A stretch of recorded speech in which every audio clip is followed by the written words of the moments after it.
Hello, everybody. Welcome to the 0th episode of our brand new podcast, the Ember Exchange.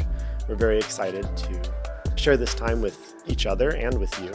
Hopefully, through this first episode, you learn a little bit about us and why we're doing this, because there's a lot of things that you could spend your listening time on. So we'd like to convince you why you should spend it with us. How are you guys? Good. I'm great. Great. Since this is our first episode, it's probably worthwhile introducing ourselves a little bit, sharing a little bit about who we are and what we're trying to accomplish. So, Heidi, would you like to be our first one off the bat here?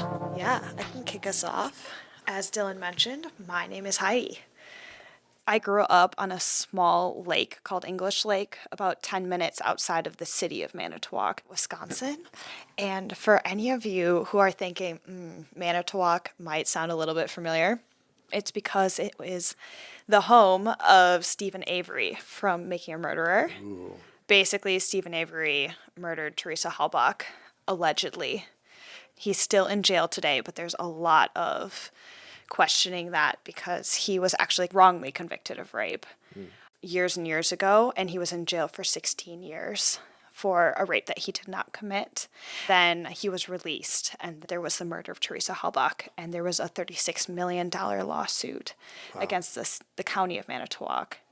While all of that was going down was when Teresa was murdered. So there's debate on whether he was framed by the city of Manitowoc or if he actually committed the murder. If you watch it, I just want you to know that there are also good parts about Manitowoc. There are some good people who come out of there. That's where I'm from. So I grew up water skiing, wakeboarding, slaloming, doing all of the boat activities. I would say being behind a boat is very much my happy place. I went to a high school that had 56 kids in my graduating class. Very small, private school. Everyone knew everyone and their grandmother and their grandmother's life story. So that's one vibe. After I graduated high school, I went to UW Madison for college and studied financial planning, where there's like 56 kids on one dorm floor out of 11 floors in one dorm. And there's how many dorms on campus? A little bit of culture shock, but we made it through highs and lows of college. I liked Madison so much, I just never really left. There you go. Here we are today.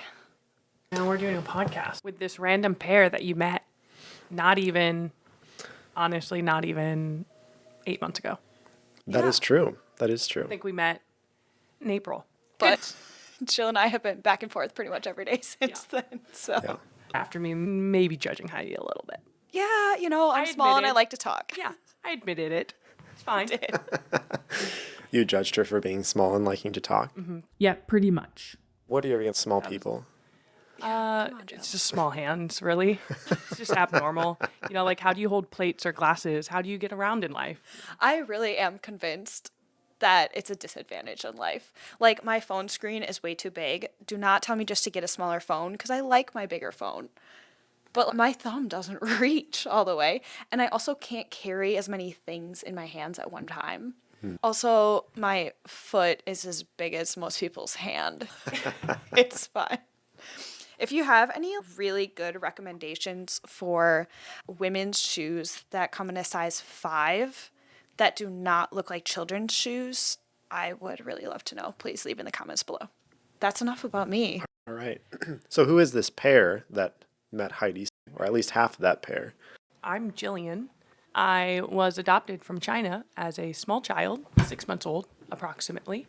That's made up, but that's for another time. Sorry, And what's made up? my birthday. Okay. Yeah. Not that you were adopted. That part wasn't No, made up. that is a true statement. Sorry for the confusion there. I was adopted from China as a baby. I'm Chinese. I grew up in Washington State, in the northwest corner, about 7 minutes from the Canadian border, closer to Vancouver, Canada, than Seattle, Washington, for anyone that wants a reference geographically. I grew up what my mother likes to describe as an active child, which has now turned into an active adult. Can confirm. Yes, very much so. That includes things like riding a dirt bike around my dad's 13 acres, riding horse and four-wheelers, going on hikes in the mountains, skiing, snowboarding, many outdoor activities. I think if you could think of it, we've probably at least tried it. Riding motorcycle and mountain bikes are some of our favorite activities. In 2023, my most recent active activity was to jump off a bridge in the form of bungee jumping. I'm pretty sure I was more nervous for both of them than they were for themselves. I did scream, but that adds to the excitement of it, I think. So it was a great time. I moved to Madison in August of 2017, about 7-8 months after we had started dating, and I'll let him tell you about himself, but he was in grad school, and so that's why we were here. And that has recently concluded. So now we are Wisconsinites. Really have been for the last over 6 years. That's a story for another time. Very romantic. Dylan does not like to use that word, but I use it. Yes. I wouldn't really describe it as romantic either, but Heidi knows the story, so maybe we'll let her tell it. Okay, in future episodes, we will leave comments on whether or not it's romantic. Yeah, you guys can decide. Could you also tell us maybe a little bit about your educational background and how that pertains to what you do now, or doesn't? Hot take. He's Okay. asking that question because it pertains none. It's 0. I also went to a small Christian high school. I graduated with 94 kids in my class. That was a record year. I went to a small college as well, which had about 1,200 students at the time, which means I graduated with about 350 students in my college class. I studied sport management and business management. I played softball during college, soccer during my freshman year, but softball through all 4 years, and really aspired to be a coach someday. So I did. I coached after I graduated at my college for a year until I met my husband, and we moved to Madison, and I decided that coaching, it just wasn't for me. I kind of knew that after the first year of it, though. So I got into industrial distribution. A logical next step for Yes. most people who... Professional training and coaching, and then you go into industrial distribution. I know that's where everybody believes that they are going to end up. And I am now, the fancy title would be service center manager. So I manage a service center, but really it is operations. So if you need bearings, belts, drives, motors, I'm your girl. Leave me a comment. Or don't. Or Don't. Please don't. Yeah, don't, Dylan's like, I'm going to edit so much of this. I told them that they could say whatever they wanted. I regret that. Anyway, Dylan, can you tell me, how did you get here? And what are you doing now? Does your schooling apply to that? Because mine doesn't. I can't tell if you're trying to make fun of me. I wasn't or make making fun fun. of yourself. I laugh at myself. I made a good joke today, guys, and I made it to both of you. I just want you to know. I'm sorry, I don't remember a good joke that you made today. What was the joke? That's why I laugh at myself, because nobody else will laugh Wait, with now me. you have to tell us it. I was like, guys, today is pod day. I'm kind of stoked. Because Ha! Ember Exchange. You It get took it? me a minute. You But I stoke got it. a fire. You stoke do. embers into a fire. For those of you who don't get it, you probably clicked on this episode and are like, why is it called Ember Exchange? We'll get there. There. So yes, I laughed at my own joke. So I'll just Via text. That's why I don't remember it. Because it had was it not funny. been. Had, I think I ha-ha'd it. thanks. You're welcome. I appreciate I that. ha-ha'd it also, okay? So give No. me a did. Your promise line you was I- you replied and you were like, "You're hilarious, dear." Yeah, after ha-ha'ing it. So, Thanks for the ha-has, friends. okay. You're very welcome. All right, Dylan. We want to know about you. Yeah, so I'm Dylan. I am not the youngest. Usually I'm the youngest in any situation. But Heidi's younger than me, so that's kind of fun. I was born in South Dakota, is where I'm from, on the eastern half. So I always like to tell people that South Dakota is divided in half by the river. There's the western half, which is really fun and interesting. We've got the Badlands and Mount Rushmore and Wall Drug. It's the highlight of West River. And East River is really boring and flat. And so I'm from the boring and flat side. But I did grow up in the largest city if you can even call it that, in South Dakota, Sioux Falls. And I was homeschooled, actually, all the way through high school. So I came from a class of one. So we have a theme here of everyone having very small high school experiences, but I take the victory on that one on having the smallest. But you are not an only child. I was not an only child. I am still not an only child. Currently. That is correct. I have a younger brother, and he is currently in medical school, which is pretty neat. So he'll be a doctor like me someday, a different kind of doctor, which leads to what I have done in my education and am now. I got an engineering degree from a small school in Northwest Iowa, and then I got my PhD in mechanical engineering from UW-Madison. I am now a research scientist at the university, continuing some of the work from my doctoral. So, different kind of doctor. Can we call you Dr. Dylan? If you'd like, I won't stop you, though it does sound kind of weird. Let's just probably go with just Dylan. Okay. I love it. Dr. Dylan, it sounds so cool. Thanks. You're welcome.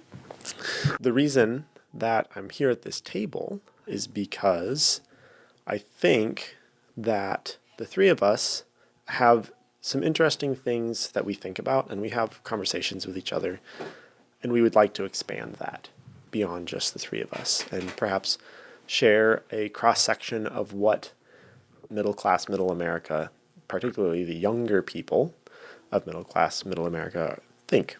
Not just about, our day-to-day lives. You'll probably hear some of that. But what's going on in our community, in our nation, and globally. A really key piece of it, something that hasn't come up necessarily in our backgrounds here, is that we are all believers in Jesus Christ. That is the primary lens through which we view everything in our lives. So we think that there's something unique about a perspective that is foundationally based on Scripture. That light that is in us, we would like to share with other people who are like-minded. So that really brings us to why we are calling this podcast the Ember Exchange, because we believe that all believers have light in us, and we would like to share that. If you're listening, you're hearing perhaps some of the light that we have to share, but we hope that this is a two-way street, right? We're not old, we're not super wise by any means, hopefully wiser than we were yesterday, but we also want to be in a position to learn as well. And so that's kind of what our objective here is. How about you guys? What brings you to this table? To add on to that, definitely not wise. We are not experts in any or all of the things that we may discuss. We are here to continue to foster conversations between the three of us that we have been having and continue to have, and we want to expand that to everyone out in the world around us. Yeah. That's big. At least the English-speaking world. We want to exchange that light through those conversations that we have. I think it's important, at least for myself, as I had shared earlier, I am literally an average girl from small town Wisconsin. I'm not here necessarily to build a platform, because I don't think that you need a platform in order to have influence. I think it is encouraging at the same time to know that there are other people out there who think similarly to you. Your normal everyday Janes and Joes that are like-minded can become your friends in your community, and you have so much more in common when you have common values. So I'm here to foster that community and let you know that you're not alone if you ever feel alone.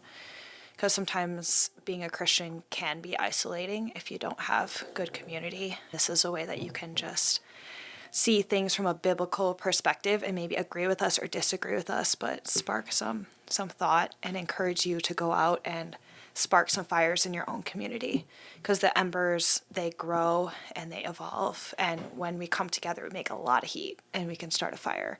I think there needs to be more fire for Jesus Christ, because fire is so destructive, right? But it also It's transformative. It's transformative. It creates a space for new life and new growth. And I think if we do that in the name of Jesus Christ, that we can make a really huge impact on the world. Yeah. If you're a listener and conversation about Jesus and having light in you is new to you, or maybe you're not so sure that that's something that's for you, we'll talk about all sorts of things. There will be conversations about popular culture and politics, and yes, it will be through our lens of treasuring Jesus.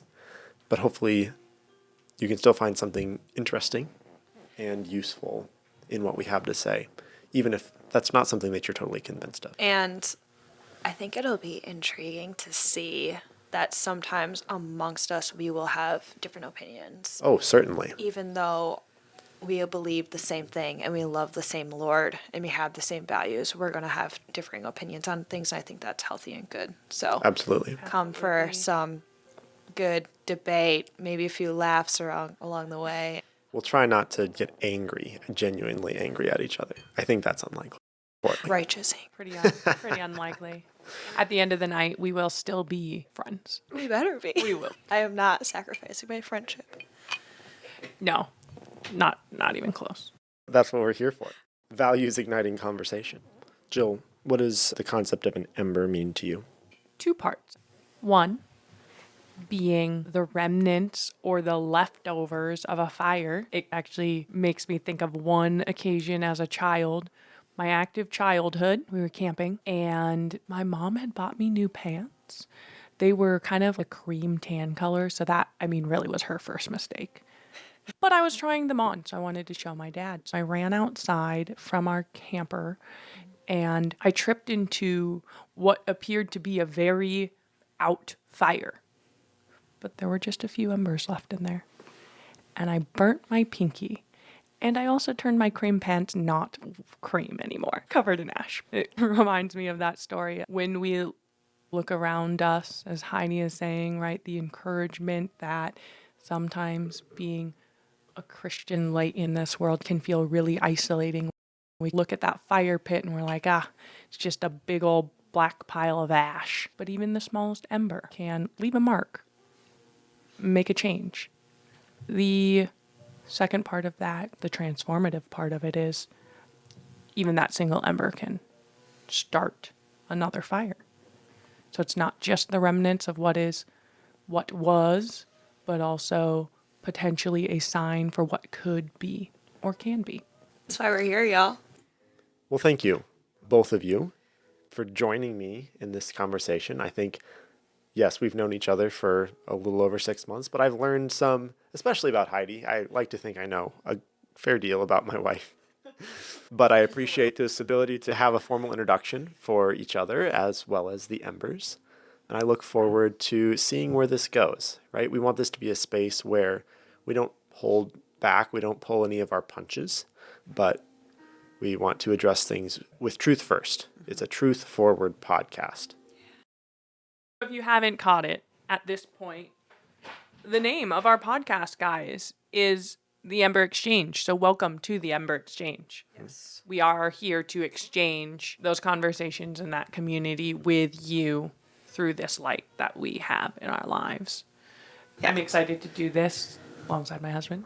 Excited to have you here, Heidi. Yay. As a friend. And thank you guys for joining us. It may feel like we're small in number, but we're also going to try to grow.